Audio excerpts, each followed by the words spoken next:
उत्तर प्रदेश हुकूमत ने अखिलेश हुकूमत की पॉलिसी को ख़त्म कर दिया है। अब नए मदरसों को किसी किस्म की ग्रांट फराहम नहीं की जाएगी। वज़ीर आला योगी आदित्यनाथ की काबीना ने इस फैसले पर मुहर सख्त कर दी है। देखिए एक रिपोर्ट।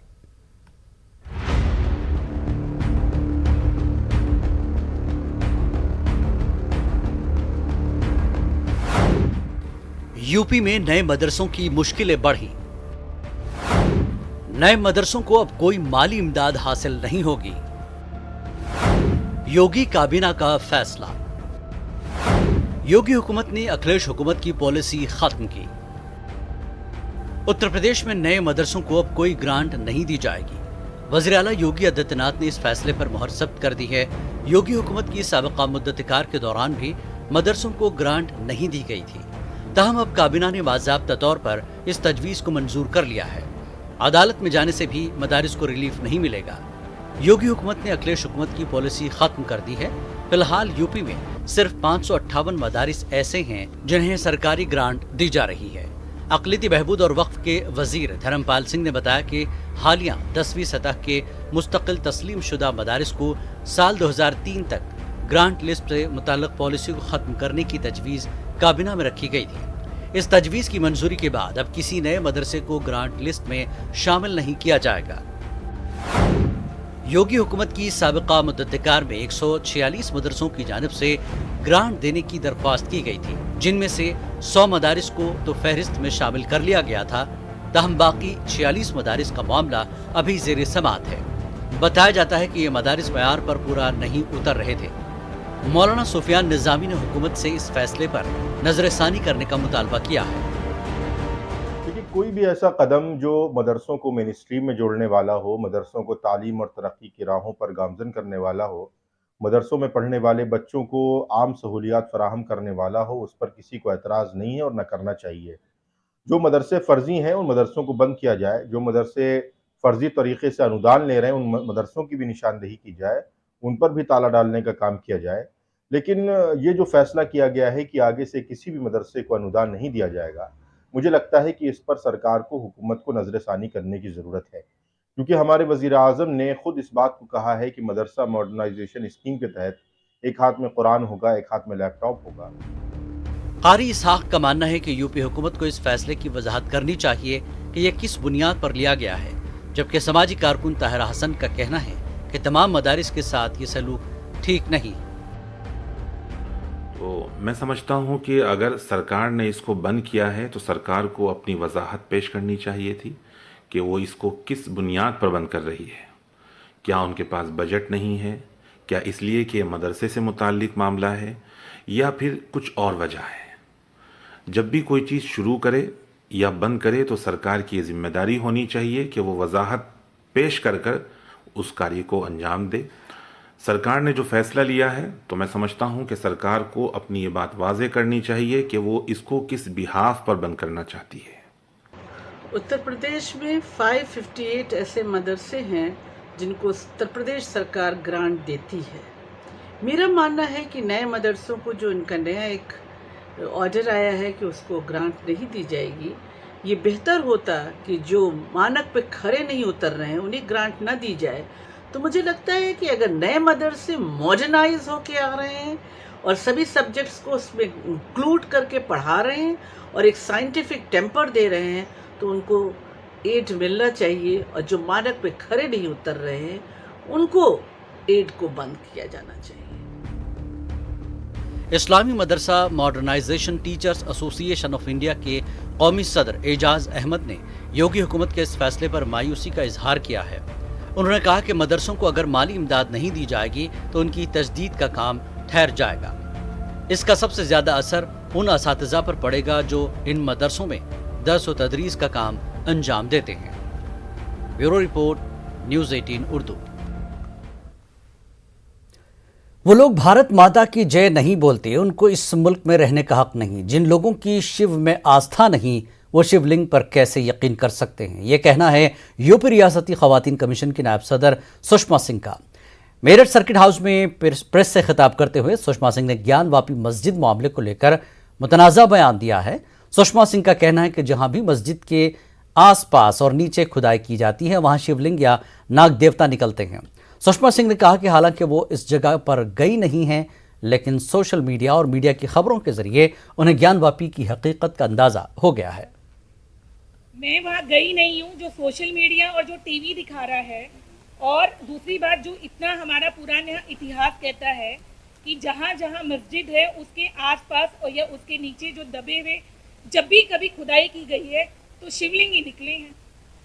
तो इसका जवाब तो आप लोगों को भी पता है, इतिहास गवाह है। जब जब खुदाई हुई है शिव भी निकले हैं और सांप देवता जी भी निकले हैं। तो सत्य को प्रमाण की आवश्यकता है नहीं। आंखों देखिए, आप देखिए, जाइए वहाँ और खुदाई में अपना आपको आप भी परमिशन लीजिए, आपको देखेंगे शिव ही मिलेगा, शिवलिंग ही मिलेगा और सांप। बनारस की ज्ञानवापी मस्जिद मामले में मुल्क की बड़ी तंजीमों की जानिब से रद्दमल सामने आ रहे हैं। कानपुर में जमीयत उलमा हिंद महमूद मदनी ग्रुप के यूपी नायब सदर अमीनुल हक कासमी और ऑल इंडिया सुन्नी उलमा काउंसिल के जनरल सेक्रेटरी हाजी मोहम्मद सलीम ने कहा कि मुल्क में मंदिर और मस्जिद को मुद्दा बनाकर माहौल ख़राब करने की कोशिश की जा रही है और आवाम को उनके मुद्दे से भटकाकर हम आहंगी को ख़त्म किया जा रहा है। से अपील है, जहाँ तक मामला ज्ञानवापी मस्जिद का है तो देखें, मुल्क में आवाम को, एक आम आदमी को सबसे ज़्यादा उम्मीदें कोर्ट से और अदालत से होती हैं। हम बस यही हमारी तमन्ना है और हम अदालतों से यही दरख्वास्त, मुद्दा ये देश का असल मुद्दा नहीं है। 60 सालों में, 70 सालों में देश ने कभी इसको असल मुद्दा नहीं समझा। हमेशा जो देश के मुद्दे थे, जो देश की इकोनॉमी कैसे ऊपर जाएगी, कैसे नौजवानों को रोज़गार मिलेगा, जो देश के एजुकेशनल इंस्टीट्यूट हैं उनका मेयार कैसे बुलंद होगा, ये हमारे असल मुद्दे हैं। आज भी इन्हीं मुद्दों पर देश चल सकता है। मंदिर मस्जिद के मुद्दों पर आप 10 साल, 5 साल, 15 साल गवर्नमेंट और चला सकते हैं, लेकिन देश ज़्यादा लंबे।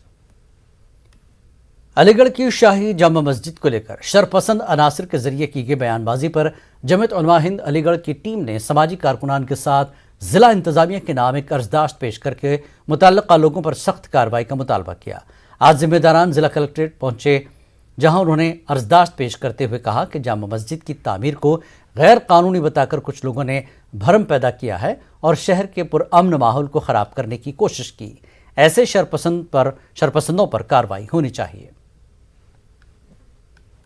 हम लोग यहाँ पर ज्ञापन देने के लिए आए जमीयत उलमा हिंद की तरफ से। यहाँ पर जो आजकल अलीगढ़ की जो जामा मस्जिद है वो हिस्टोरिकल तारीख़ी जो जामा मस्जिद है, और जिस मस्जिद के अंदर हमारे आज़ादी के शहीद 76 उलमा उसके अंदर दफन हैं, आलिम जिन्होंने जंग आज़ादी के अंदर हिस्सा लिया था।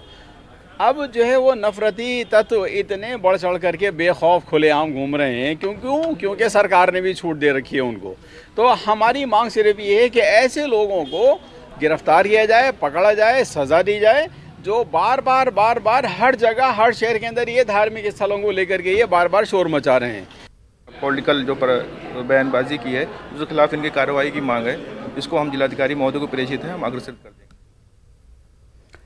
मुल्क में आज पनप रही नफरतों के दरमियान अलीगढ़ मुस्लिम यूनिवर्सिटी का मूसा डाकरी म्यूजियम कौमी यकजहती और बैनुल मज़ाहिब के एहतराम का लंबरदार है। बानी दरसगाह सर सैयद अहमद खान के नाम से मौसूम सर सैयद गैलरी में रखी हुई नायाब मूर्तियाँ उसी की अक्कासी करती हैं।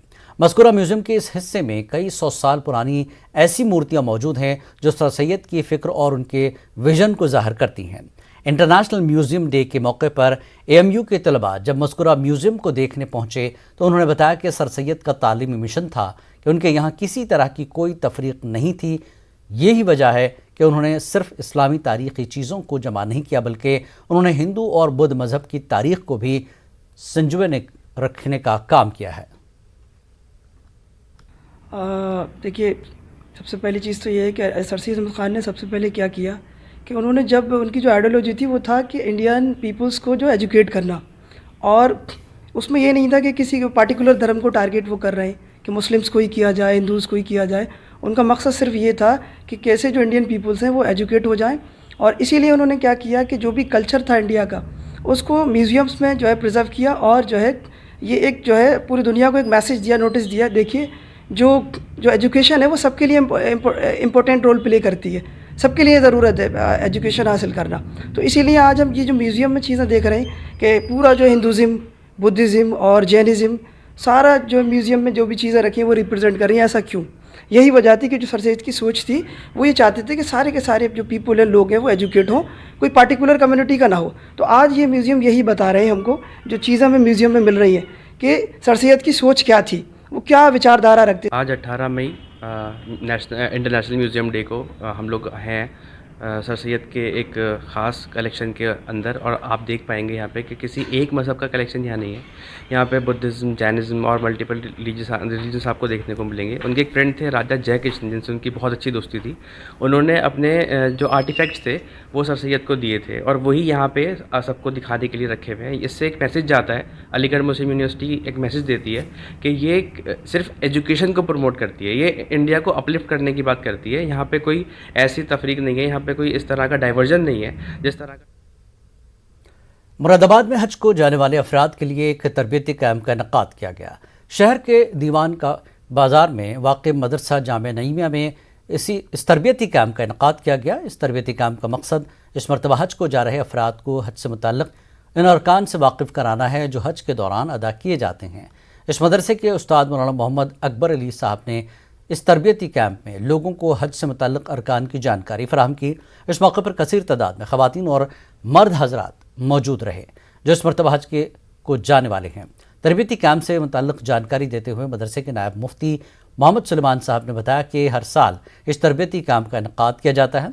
ये कैंप 2 दिन के लिए लगाया जाता है और इसमें हज को जाने वाले अफराद को हज से मुतल्लिक़ अहम अराकीन के बारे में जानकारी दी जाती है। हज की ट्रेनिंग रखी गई है, क्या सीखने को मिल रहा है इसमें?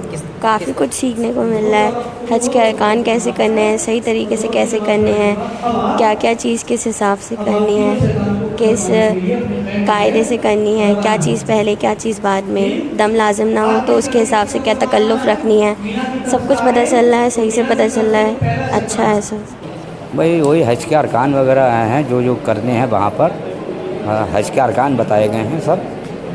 इससे कितनी सहूलत पैदा होती है? इससे बहुत ज़्यादा सहूलियतें पैदा होती हैं, पूरे जानकारी नॉलेज मिलती है और सारी चीज़ें जो वहाँ के हमें हज करने के लिए जितने भी मसाइल हैं वो समझाए गए हैं, बताए गए हैं। इसमें जो है मुफ्ती जो है हजरत अकबर अली साहब जो है काफ़ी हज के बारे में और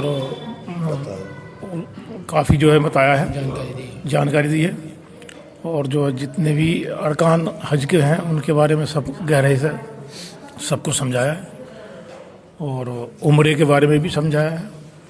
तो इस मरतबा आप हज के लिए तशरीफ ले जा रहे हैं, ये तीसरी मरतबा है। 3 बार से जो फॉर्म भर रहे थे और इस बार जो है नहीं हो पा रहा था, कोविड के कारण जो है पूरी दुनिया में जो बीमारी फैली थी उसके चक्कर में नहीं हो पाया था। इस बार जो अल्लाह ने मौका दिया है देखते हैं। और इस्लाम का ये बुनियादी असल है, बुनियादी रुकन है, बुनियादी सुतून है, और जो इंसान हज करने के लिए जाता है रज़ाए मौला के लिए, तो खुदावंद कुद्दूस इस हज के सदक़ो तुफ़ैल में उसके गुनाहों को माफ़ फरमा देता है। वो अरफात के मैदान से वो तौबा और तौबा सादका करने के बाद बारगाह मौला में जब वो तौबा करता है, सच्ची तौबा करता है, तो वह ऐसे हज करने के बाद गुनाहों से ऐसा पाक हो जाता है जैसे कि उस दिन का बच्चा होता है जिस दिन के उसकी वालिदा ने उसको जना हो। यूपी में योगी हुकूमत की तरफ से चलाए जा रहे ऑपरेशन बुलडोज़र पर कानूनदानों ने अपनी सख्त तशवीश का इजहार किया। इलाहाबाद हाईकोर्ट के सीनियर वकील सैयद फरमान अहमद नकवी ने योगी हुकूमत की तरफ से मकानों को मुनहदिम और सील करने की कार्रवाई को गैर कानूनी करार दिया है। सैयद फरमान अहमद नकवी का कहना है कि सिर्फ कोर्ट के हुक्म से ही मुलजिम के मकान को मुनहदिम या सील किया जा सकता है। उनका कहना है कि इस वक्त पूरी रियासत में बुलडोज़रों के ज़रिए मकान गिराने और उनको सील किए जाने की जो कार्रवाई की जा रही है वो कानून के मुताबिक नहीं है। फरमान अहमद नकवी का कहना है कि किसी भी मुलजिम के खिलाफ तादीबी कार्रवाई का हक सिर्फ अदालतों को हासिल है। वाज़ेह कि योगी हुकूमत के दोबारा बरसर इक़्तिदार आने के बाद पुलिस को मतलूबा अफराद के खिलाफ बड़े पैमाने पर ऑपरेशन बुलडोज़र चलाया जा रहा है। इस मुहिम की शिद्दत का अंदाज़ा इस बात से लगाया जा सकता है कि मकानों को मुनहदिम करने के लिए योगी हुकूमत की तरफ से मकामी इंतज़ामिया को नए बुलडोज़र फराहम किए जा रहे हैं। बहुत से बहुत अगर एक मुलजिम फरार है और उसके खिलाफ FIR है और वो वांटेड है पुलिस की नज़र में, लेकिन वो कोर्ट के सामने नहीं सरेंडर कर रहा है या पुलिस उसको नहीं अरेस्ट कर पा रही क्योंकि वो अपने आप को छुपाए हुए है कहीं। उस सिचुएशन में सीआरपीसी में जो प्रोविजंस हैं वो ये दिए हुए हैं कि पहले उसका एक प्रोक्लेमेशन कोर्ट से लिया जाएगा। प्रोक्लेमेशन का मतलब ये कि ये आदमी एब्सकॉन्डर है, ये फरार है। फरार होने का फिर उसके बाद जब वो एक 30 दिन के अंदर नहीं आता, नोटिस उसके घर पे चस्पा हो गई हो, नहीं आता, तो फिर उसकी प्रॉपर्टी कुर्क की जाएगी। प्रॉपर्टी कुर्क होने के बाद अगर वो सरेंडर हो, अब एक मतलब एज्यूम करके चलिए कि वो सरेंडर हो गया, तो सरेंडर होते ही उसकी प्रॉपर्टी वापस की जाएगी। डेड है तो आप जा करके उसका घर गिरा दे कि तुम सरेंडर नहीं कर रहे हो किसी कोर्ट के ऑर्डर के बगैर। ये अगर ये सिचुएशन अगर कंटिन्यू की तो ये तो एक तरह से। गाजियाबाद के मोदीनगर में 597 बीघा शत्रु असासजात का मामला इंतजामिया के लिए गले की हड्डी बन गया है। इंतजामिया के जरिए निशानदेही की गई ज़्यादातर ज़मीन पर रिहायशी कॉलोनी कायम है, जिसके लिए ज़िला इंतजामिया को आए दिन किसी न किसी तंजीम की जानिब से मेमोरेंडम दिया जा रहा है। वहीं कुछ लोगों ने धरना देना भी शुरू कर दिया है। ज़िला इंतजामिया ने मकाम पर धरना खाली करने की चेतावनी दी है। मेरा अभी हम लोगों ने वार्ता भी करी सभी को बुला के, और आपके चैनल के माध्यम से भी मेरा अनुरोध सभी से ये है कि यहाँ तहसील के परिसर में किसी तरह का भी धरना न करें। धारा 144 लागू है और इस तरह का विधि विरुद्ध जमाव बिल्कुल भी वर्जित है। तो मेरा अनुरोध यही है कि यहाँ पे किसी तरह का भी विधि विरुद्ध जमाव ना करें। ज्ञापन जितने भी उन लोगों के द्वारा दिए गए हैं उच्च स्तर तक पहुँचा दिए गए हैं। मेरे स्तर पर कोई भी कार्रवाई लंबित नहीं है। नहीं, अभी हम लोग और समझाने का प्रयास करेंगे। उन लोगों का यही कहना है कि हम धरना देंगे, लेकिन मेरे द्वारा भी उनको ये बता दिया गया है स्पष्ट रूप से कि धारा 144 लागू है। कृपया करके इस तरह का पुलिस पर जहां लोगों के तहफ़्फ़ुज़ की जिम्मेदारी है, वहीं जब पुलिस की वर्दी पहने लोग जब इज्जत को तार तार करते हैं तो हर कोई सोचने पर मजबूर हो जाता है कि हमारा समाज कहां जा रहा है। ऐसा ही एक मामला अलीगढ़ में रोशनी में आया, जहां पुलिस में तैनात एक एहलकार ने अपने साथियों के साथ मिलकर एक लड़की की आबरूरेज़ी की और फिर ब्लैकमेल किया। अलीगढ़ के थाना गोंडा के रहने वाली एक लड़की ने फर्रुखाबाद पीएसी में तैनात एक पुलिस एहलकार और उसके साथियों पर संगीन इल्ज़ाम आयद किया, जिसके बाद अलीगढ़ पुलिस ने दोनों को गिरफ्तार किया है। देखिए, थाना गोंडा क्षेत्र में ये दिनांक 16 तारीख को एक ये थाने पर एक अभियोग पंजीकृत किया गया, जिसमें एक महिला द्वारा दो व्यक्तियों पर यह आरोप लगाया गया कि उसके साथ उन्होंने दुष्कर्म किया और साथ ही अन्य धाराओं में आरोप लगे थे। तो तुरंत ही इसमें एफआईआर पंजीकृत कर ली गई और जांच के दौरान यह आया कि उनमें से एक जो व्यक्ति है वो पीएसी में 2018 वर्ष में भर्ती हुआ था। और मेरठ के नौचंदी मेले की 1000 साल पुरानी तारीखी रिवायत अब महज रस्म अदायगी के दायरे तक महदूद होती नजर आ रही है। ख़ासतौर पर मेला मैदान के पटेल मंडप में मुनक्किद होने वाले सकाफती और रंगारंग प्रोग्रामों की रौनक फीकी पड़ती जा रही है। मेला कमेटी के जरिए मुनक्किद होने वाले मुशायरा, कवि सम्मेलन और कव्वाली के प्रोग्रामों को छोड़ दें तो पटेल मंडप में मुनक्किद होने वाले दूसरे प्रोग्राम महज रस्म अदायगी तक महदूद होकर रह गए हैं। मेले के औकात से अलग दिन और शाम में मुनक्किद होने वाले प्रोग्रामों में तो प्रोग्राम ऑर्गेनाइज करने वालों के अलावा और कोई नज़र ही नहीं आता और मंडप की कुर्सियां खाली रहती हैं। नौचंदी मेला कमेटी के मेंबरान का कहना है कि पटेल मंडप के ज़्यादातर प्रोग्रामों में नाजरीन की कम तादाद की सबसे बड़ी वजह प्रोग्रामों की तशहीर न होना और प्रोग्रामों के औकात में तब्दीली है। जो पटेल मंडप में प्रोग्राम हों उनका प्रॉपर्ली जो है वो प्रचार प्रसार होना चाहिए, ताकि लोगों को पता चले कि आज ये प्रोग्राम है, तो उससे ही पब्लिक आकर्षित होती है और पटेल मंडप में लोग आएंगे। थोड़ी सी टाइमिंग की परेशानी ये है कि प्रोग्राम जो है वो जल्दी शुरू होके और जल्दी 10 बजे तक रात को ख़त्म हो रहा है, इसमें परेशानी। मारूफ समाजी तंजीम विरासत की जानिब से अलीगढ़ मुस्लिम यूनिवर्सिटी के ओल्ड बॉयज़ लॉज में एक कुल हिंद मुशायरे का इनकाद किया गया, जिसमें मारूफ शायर डॉक्टर नवाज देवबंदी और पॉपुलर मेरठी समेत मुल्क भर से नुमाइंदा शायरों ने शिरकत की। निज़ामत मुस्लिम यूनिवर्सिटी के मारूफ उस्ताद डॉक्टर शारिक अकील ने की। कोरोना के बाद मुनक्किद होने वाला ये पहला आवामी मुशायरा था। इसमें बड़ी तादाद में सामाईन भी शरीक हुए। कुल हिंद मुशायरे का आयोजन किया और इसका मकसद ये है कि आज की जो जनरेशन है वो थोड़ा सा उर्दू की तरफ बढ़े और बढ़ावा मिले उर्दू को। और ये जो हमने आयोजन किया है ये उत्तर प्रदेश उर्दू एकेडमी के माध्यम से किया है, जरिए से। और इसमें काफ़ी शोरा हज़रात ने शिरकत की, लगभग 25-26 के करीब शोरा हज़रात थे, जिसमें से बड़े बड़े नाम जो इंटरनेशनल लेवल के नाम हैं, जैसे कि आपके पॉपुलर मेरिटी साहब हैं, नवाज़ देवबंदी साहब हैं जिनके ज़रिए सदारत हुई है, और नैयर जलालपुरी साहब थे। बाकी तमाम अलीगढ़ के शोरा हज़रात इसमें मौजूद रहे। वक्त एक ब्रेक के बाद रुख करेंगे बिहार की खबरों का।